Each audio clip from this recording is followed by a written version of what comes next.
नमस्कार दोस्तों, आप सभी का स्वागत है फिर से आपके अपने YouTube चैनल रवि सैलानी पर। जैसा कि आप जानते हैं कि मैंने कहा पर डे एक वीडियो क्या प्रोवाइड कराऊंगा और प्रत्येक दिन क्या जो हमारा सब्जेक्ट है वो क्या करते रहेंगे, चेंज करते रहेंगे। तो इसी संदर्भ में आज आपका जो है वो मैं आपको पढ़ाने जा रहा था क्या इतिहास, और इतिहास में पढ़ा रहा था मैं आपको क्या मध्यकालीन भारत। तो मध्यकालीन भारत में हमने पढ़ा था क्या जो मुगल काल और जो दिल्ली सल्तनत वगैरह हैं इनके बारे में हमने पढ़े थे कुछ क्या साहित्यिक स्रोत।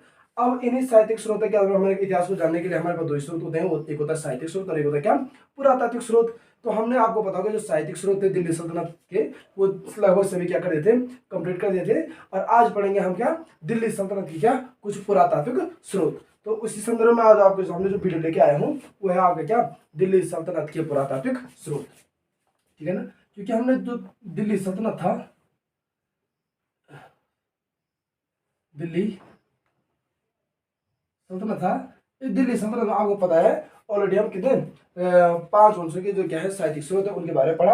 और आज हमको हमारे पास जो प्रमुख स्रोत है हमारे क्या है पुरातात्विक स्रोत। क्या है पुरातात्विक स्रोत।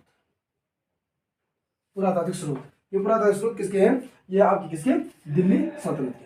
अब दिल्ली सल्तनत में आपको पता है कि ज्यादा क्या कुछ बड़ी बड़ी इमारतें हैं क्या मिली है हमारे पास पुरातात्विक स्रोत के तौर पर क्या है साक्ष्य है। तो दिल्ली सल्तनत में जो आपके पास पुरातात्विक स्रोत है ये क्या है इमारत है। क्या है दिल्ली सल्तनत में आपके पुरातात्विक स्रोत क्या है इमारतें हैं। क्योंकि इन्हीं इमारतों से ही हमने क्या किया है, इमारतों से हम क्या जानते हैं दिल्ली सल्तनत के क्या साहित्यिक पुरातात्विक स्रोत के बारे में जानते हैं। अब उन्हीं में से आपको पता होगा जो 1206 ईस्वी में आपका शासक बना था गुलाम वंश का, उनका नाम है क्या कुतुबुद्दीन ऐबक। कुतुबुद्दीन ऐबक, क्या नाम था? कुतुबुद्दीन ऐबक। अब कुतुबुद्दीन ऐबक था, कुतुबुद्दीन ऐबक आपका गुलाम वंश का पहले जिन्होंने पहले क्या संस्थापक था। तो इसने कुतुबुद्दीन ऐबक ने क्या बनवाया था कुबत उल इस्लाम मस्जिद। क्या बनाया था? कुबत उल इस्लाम मस्जिद।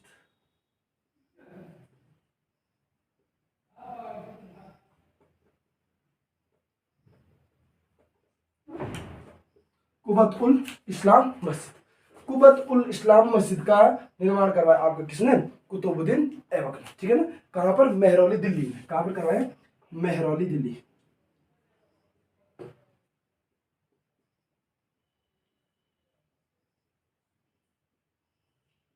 क्वेश्चन आता है कुबत उल इस्लाम का मस्जिद का निर्माण किसने किया? कुतुबुद्दीन ऐबक ने। और कहां पे किया? मेहरौली दिल्ली में। ये भी क्या है तुम्हारा पुरातात्विक स्रोत है किसका? दिल्ली सल्तनत का। ठीक है ना, उसके बाद आपको बताओगे जो दूसरा है वो है आपका अढ़ाई दिन का झोपड़ा।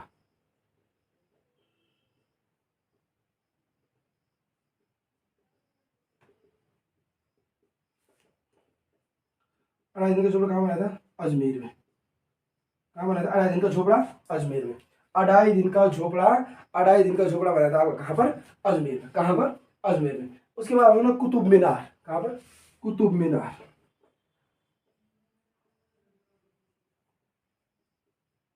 कुतुब मीनार। ठीक है ना, अढ़ाई दिन का झोपड़ा किसने बनाया था? अजमेर में था। क्या बना नेक्स्ट? कुतुब मीनार। कुतुब मीनार कहां है? दिल्ली में। ठीक है ना, दिल्ली में। कुतुब मीनार कहां आपकी? दिल्ली में। ठीक है ना, कुतुबुद्दीन ऐबक ने कुतुब इस्लाम, मेहरुल स्तंभ, अढ़ाई दिन का झोपड़ा और कुतुब मीनार। कुतुब मीनार भी कहा आपकी दिल्ली में। ठीक है ना, अब भले ही बाद के शासकों क्या इस कुतुब मीनार का निर्माण करने का क्या बाद के शासकों क्या था श्रेय जाता है। अब इसी में आपने सुना एक शासक का नाम सुना होगा आपने, क्या? बलबन।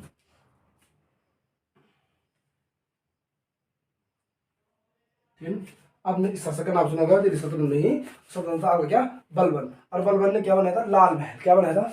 लाल महल।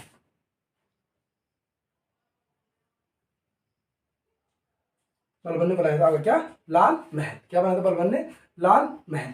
और इसके बाद 10 में से आप गया मुबारक शाह खिलजी। कौन? मुबारक शाह खिलजी या अलाउद्दीन खिलजी ने क्या बनाया था? अलाउद्दीन खिलजी ने बनाया था क्या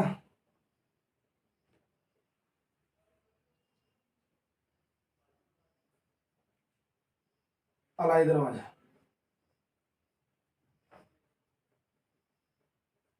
अलाउद्दीन खिलजी ने क्या बनाया था आपका अलाई दरवाजा बनाया था किसका? अलाउद्दीन खिलजी ने बनाया आपका क्या अलाई दरवाजा। और मुबारक शाह खिलजी ने बनाया आपका क्या? मुबारक शाह खिलजी ने बनाया आपका क्या राजस्थान में क्या बयाना की उखा मस्जिद। मुबारक शाह खिलजी।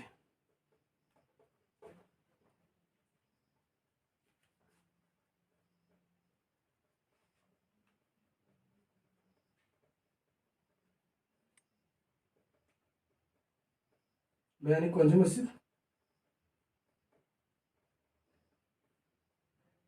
राजस्थान बयानी की उखा मस्जिद का निर्माण किया किसने? मुबारक शाह खिलजी ने। किसने किया? मुबारक शाह खिलजी ने क्या बनाया? राजस्थान की जो बयाना में क्या है उखा मस्जिद, इसका निर्माण किसने कराया? मुबारक शाह खिलजी ने। तो ये तमाम प्रकार के हमारे पास जो स्रोत हैं, ये सभी स्रोत के हिसाब के पुरातात्विक क्या है स्रोत है, जिससे हमें क्या मिलती है किस शासक ने किस समय पर किस क्या पुरातात्विक स्रोत है किस इमारत का क्या था निर्माण किया था, और उसके बारे में क्या मिलती है थोड़ा बहुत जानकारी मिलती है किससे? पुरातात्विक स्रोत से। अब आपने सुना होगा दिल्ली सल्तनत में, आपको बता विदेशी यात्रियों का बहुत बड़ा क्या होता है विवरण होता है। जैसे हर्षवर्धन के शासनकाल में कौन आया था? जो आपके हर्षवर्धन के समय कौन आया था? हुएन आया था, ठीक है ना। फाइजन द्वितीय के शासनकाल में आया था। ये तमाम प्रकार के जो विदेशी यात्री क्या आते हैं, इन विदेशी यात्रियों से भी हमें क्या किसी भी वंश के बारे में क्या मिलती है अच्छी से क्या मिलती है जानकारी मिलती है। तो उन्हीं विदेशी यात्रियों में आपको पता होगा विदेशी यात्रियों में सबसे पहला आया था कौन? अल बरूनी। कौन आया था? अल बरूनी, ठीक है ना। ये देखिए हमने देख लिया दिल्ली सल्तनत के साहित्यिक स्रोत, हमने देख लिया दिल्ली सल्तनत के पुरातात्विक स्रोत, और अब हम देख रहे हैं दिल्ली सल्तनत के क्या विदेशी यात्रियों का विवरण।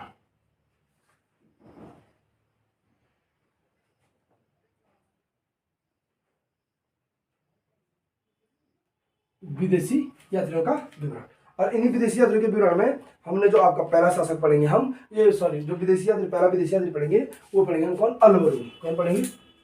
अल बरूनी। अल बरूनी काफी लोग चर्चित व्यक्ति हैं अल बरूनी। अल बरूनी के बारे में आप जानते हैं, ठीक है ना। ये कहा किसके साथ आया था? किसके दौरान आया था? मोहम्मद गजनवी के। किसके? मोहम्मद गजनवी के। कहां से आया था? ख्वारिज्म से। ख्वारिज्म में महमूद गजनवी के साथ, महमूद गजनवी के साथ भारत आया। कहां से? ख्वारिज्म। अल बरूनी किसके साथ कह रहा है? अल बरूनी ख्वारिज्म से महमूद गजनवी के साथ क्या आया था? भारत आया था। किसके साथ आया था? भारत आया था। इसने ग्रंथ कौन सा लिखा? लिखा तारीख उल हिंद। इसका ग्रंथ कौन सा है? तारीख उल, ग्रंथ कौन सा है?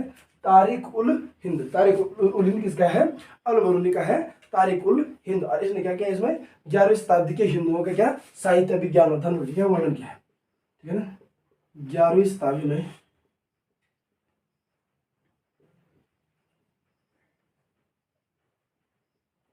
हिंदुओं का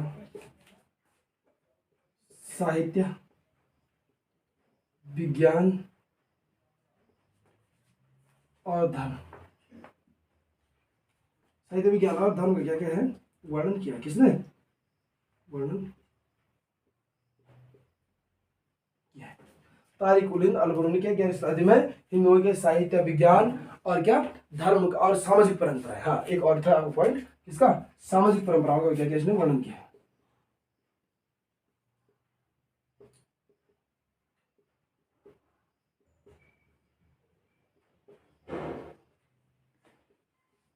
सामाजिक परंपराओं का वर्णन किया किसने? अल बरूनी ने किया। आपका क्या सामाजिक परंपराओं का वर्णन किया कब? 11वीं शताब्दी में, ठीक है ना। हिंदुओं के साहित्य विज्ञान धर्म सामाजिक परंपरा के आदि का क्या क्या है वर्णन किया है किसने? अल बरूनी, ठीक। ये था कौन? अल बरूनी, जो किसके साथ आया था? ख्वारिज्म से मोहम्मद गजनवी के साथ क्या आया था? भारत आया था। और तारीख उल हिंद ग्रंथ था क्या में हिंदुओं के साहित्य विज्ञान धर्म और सामाजिक परंपरा को क्या कहते हैं इसने वर्णन किया था। अब इसी में नेक्स्ट आपने एक प्रसिद्ध सुना होगा इब्न बतूता। दूसरा प्रसिद्ध व्यक्ति आपके कौन है? Ibn Battuta.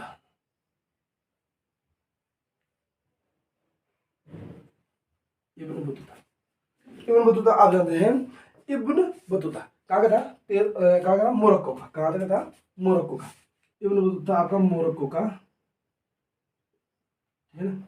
और 1333 ईस्वी में इब्न बतूता कहाँ का था? आपका मोरक्को का था। और कब आई थी? 1333 ईस्वी में क्या आया था? भारत आया था, ठीक है ना। कब आया था? 1333 ईस्वी में क्या आया था? भारत आया था। और भारत में लगभग कितने वर्ष रही? भारत में रही लगभग 8 वर्ष।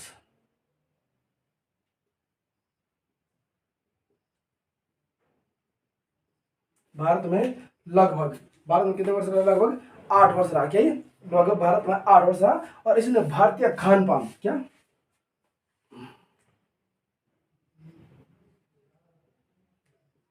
भारतीय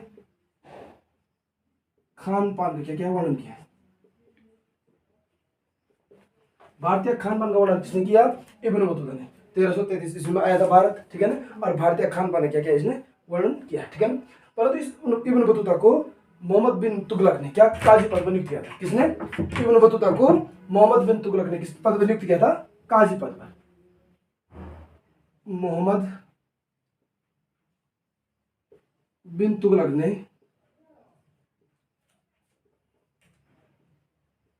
काजी पद पर क्या किया था? मोहम्मद बिन तुगलक ने इसे किस पद पर नियुक्त किया था? काजी के पद पर नियुक्त किया था। किसको? इब्न बतूता को क्या किया था? काजी के पद पर नियुक्त किया, ठीक है ना। तो इसने क्या किया? जो सल्तनत कालीन सती प्रथा है, ठीक है ना, क्या सल्तनत कालीन सती प्रथा का वर्णन किया इसने।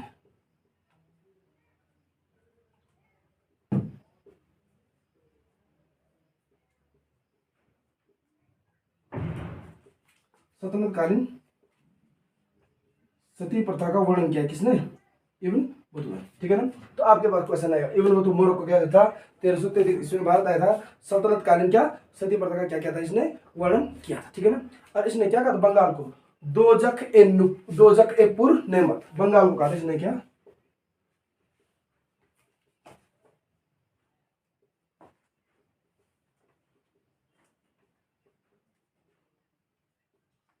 बंगाल क्या कहा इसने? दोजक ए पुर नेमत, ठीक है ना। इब्न बतूता मोरक्को से 1333 ईस्वी में भारत आया, लगभग 8 वर्ष भारत में रहा। भारतीय खान पान का वर्णन किया इसने। मोहम्मद बिन तुगलक ने इसे किस पद पर नियुक्त किया? काजी के पद पर नियुक्त किया। क्वेश्चन आता है, काजी पर नियुक्त किया। और सल्तनत कालीन सती प्रथा का क्या इसने वर्णन किया, ठीक है ना। और इसने कहा बंगाल को क्या कहा? दोजक ए पुर नेमत का इसने किसको? बंगाल, ठीक है ना। अब आप पढ़ेंगे क्या? ये तो हुआ हमारा दिल्ली सल्तनत का क्या, हमारे दिल्ली सल्तनत के साहित्यिक स्रोत कंप्लीट हुए, दिल्ली सल्तनत के पुरातात्विक स्रोत कंप्लीट हुए, और दिल्ली सल्तनत क्या विदेशी यात्रियों का क्या विवरण कंप्लीट हुआ, ठीक है। अब इसी संदर्भ में आपको क्या जो प्रमुख राजा हुए हैं दिल्ली सल्तनत, ठीक है ना, उनके बारे में डिटेल से पढ़ाऊंगा। मैं शॉर्ट कुछ भी नहीं पढ़ाऊंगा, मैंने कहा मैं पढ़ाऊंगा क्या आपको डिटेल से। तो दिल्ली सल्तनत में मैंने कहा आपको सर्वप्रथम पता होना चाहिए कि दिल्ली सल्तनत में लगभग कितने वंशों ने शासन किया? 5 वंशों ने। कितने वंशों ने? प्रमुख 5 वंश, ठीक है ना। सबसे पहला वंश था आपका कौन सा वंश? गुलाम वंश, गुलाम वंश। इसी गुलाम वंश को कहा जाता है दास वंश, ठीक है ना। और इसको कहा जाता है मामलुक वंश, मामलुक वंश या मामलुक वंश, ठीक है ना। दिल्ली सल्तनत में का पहला गुलाम वंश, दास वंश, मामलुक वंश। दूसरा है कौन? खिलजी वंश, खिलजी वंश, ठीक है ना। तीसरा वो कौन सा? तुगलक वंश, कौन सा है? तुगलक वंश। और चौथा आपको कौन सा? सैयद वंश, सैयद वंश, ठीक है। और पांचवा आपको कौन सा वंश? लोधी वंश, ठीक है ना। ये दिल्ली सल्तनत के आप क्या है? 5 वंश हैं, और इन 5 वंशों के बारे में क्या करना है? कंप्लीट करने का दिल्ली सल्तनत के बारे में, ठीक है ना। अब आपको बता जो गुलाम वंश, दास वंश, मामलुक वंश चला, ये चला आपका 1206 से लेकर 1290, ठीक। 1206 से 1290 चला आपका कौन सा वंश? कौन सा वंश चला? गुलाम वंश। दूसरा चला आपका 1290 से 1320, कौन सा चला? खिलजी,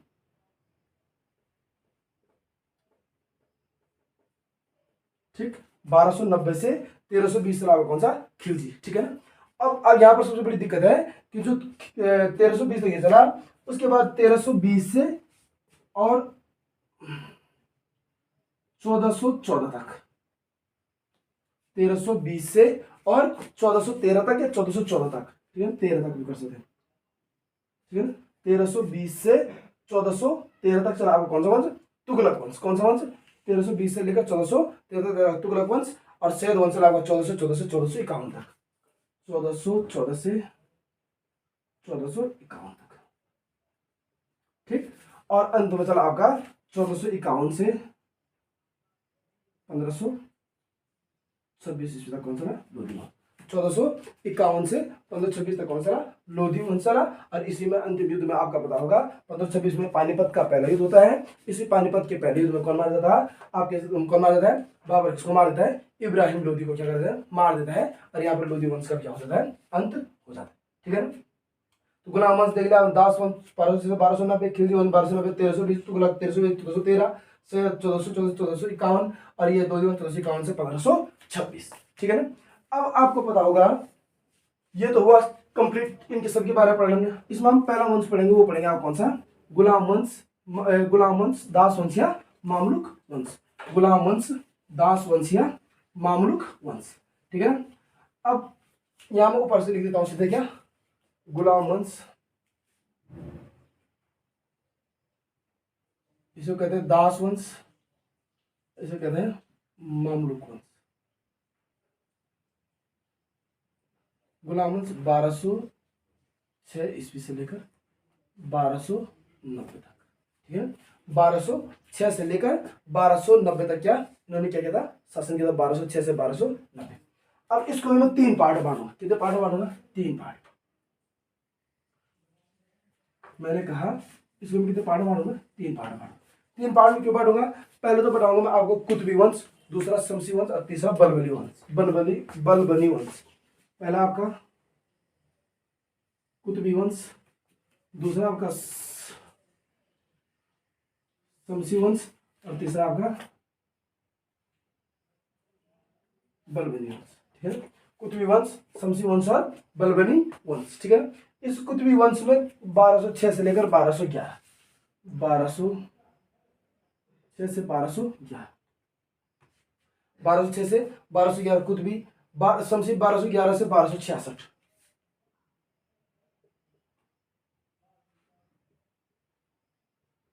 1211 से 1266, कौन से, 1211 से 1266, और बलबनी में हो गया आपका क्या, 1266 से 1290,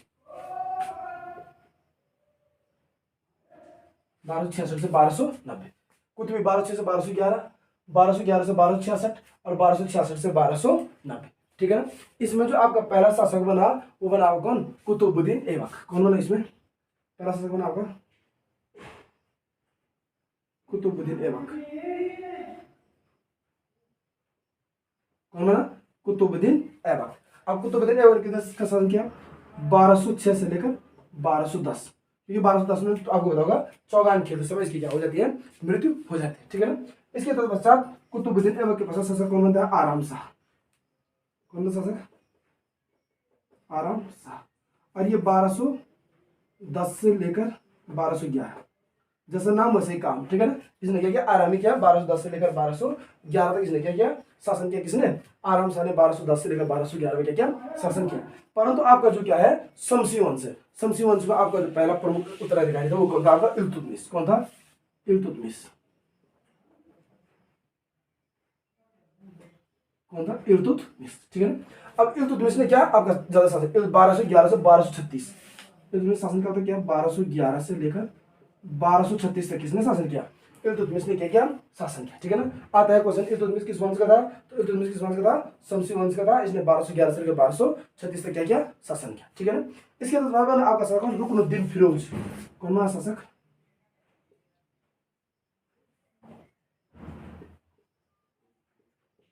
रुकनुद्दीन फिरोज। परंतु 1236 में तक क्या किया इसने, शासन किया। ठीक है ना। इसके बाद आप कौन, रजिया सुल्तान। रजिया सुल्तान। रुकनुद्दीन फिरोज के बाद कौन बना आपका, रजिया सुल्तान। रजिया सुल्तान आपके शासक रहे कब तक, 1236 से और 1240 तक। ठीक है ना। रजिया सुल्तान शमसी में रही 1236 से लेकर और 1240 तक किसने शासन किया, रजिया सुल्तान। ठीक है ना। इसके बाद आपका कौन, मुइनुद्दीन बहराम शाह। क्या, मुइनुद्दीन बहराम शाह। बहराम शाह, बहराम शाह। ठीक है ना। परंतु बहराम शाह क्या कम शासन किया इसने, किसने, मुइनुद्दीन बहराम शाह ने क्या किया, कम शासन किया। क्यों, क्योंकि 1240 तक कौन रजिया सुल्तान नहीं, तो इसने शासन किया आपके कितने तक, 1240 से लेकर 1242 तक। किसने, 1240 से 42 तक किसने शासन किया, 1240 से 1242 तक बहराम शाह ने आपका क्या शासन किया। ठीक है ना। उसके तत्पश्चात आपका अलाउद्दीन मसूद शाह।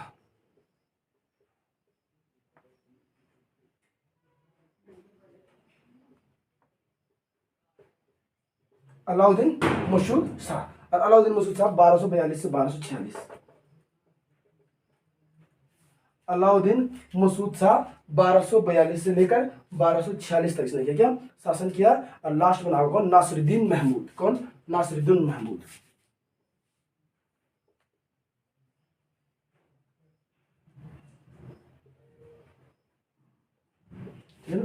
1246 से लेकर 1266 तक क्या शासन।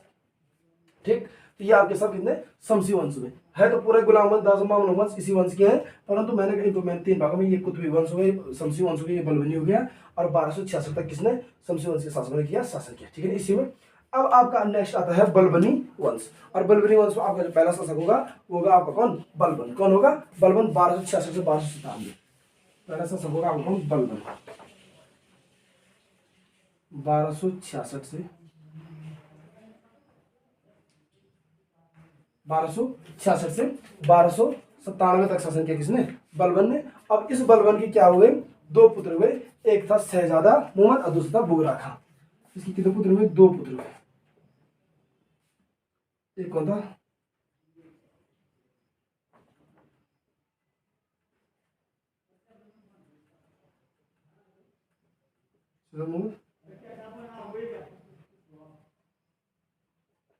बुगरा खां। ठीक है ना, शहजादा मोहम्मद और बुगरा खां। और शहजादा मोहम्मद के बाद शासक बना कौन, कैसुर। कौन बना,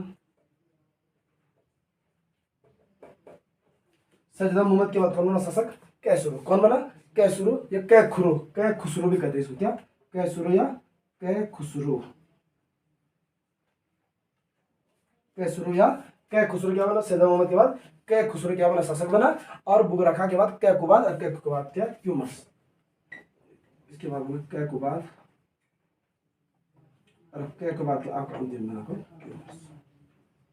ठीक है ना, और इसके तत्पश्चात क्या हो गया था, ये लगभग क्या हो गया, समाप्त हो गया तुम्हारा कौन, बलबनी वंश का जो शासक था 1266। और 1266 के पश्चात आपका जो 1266 है, 1266 से 1297 बलबनी था। परंतु मैंने कहा सोचा एक वंश क्या होता है, 1206 से 1290 में क्या होता है, गुलाम वंश या दास वंश क्या होता है, समाप्त हो जाता है। ठीक है ना, तो ये था आपका क्या आज के किसका, मध्यकालीन इतिहास का भाग 3, भाग 2 में करा चुका पहला और दूसरा। तो आज के लिए काफी इतना, क्योंकि वीडियो ज्यादा लेंथी होती है और ज्यादा बड़ी वीडियो में क्या होता है, इंसान क्या बोरिंग महसूस करता है, इसलिए मैं वीडियो क्या छोटी बना रहा हूँ। तो फिर से आप सभी लोगों से फिर वही उम्मीद है मुझे, आप ज़्यादा से ज़्यादा लाइक, शेयर और सब्सक्राइब जरूर कीजिएगा। और अपने छोटे भाई बहन, दोस्तों को, भाइयों को, सभी को क्या इस वीडियो को क्या कीजिएगा, शेयर कीजिएगा, ताकि वो भी अपनी तैयारी को क्या कर सके, निरंतर वो भी अपनी तैयारी को क्या बनाए रख सके। ठीक है, फिर आज के लिए थैंक यू।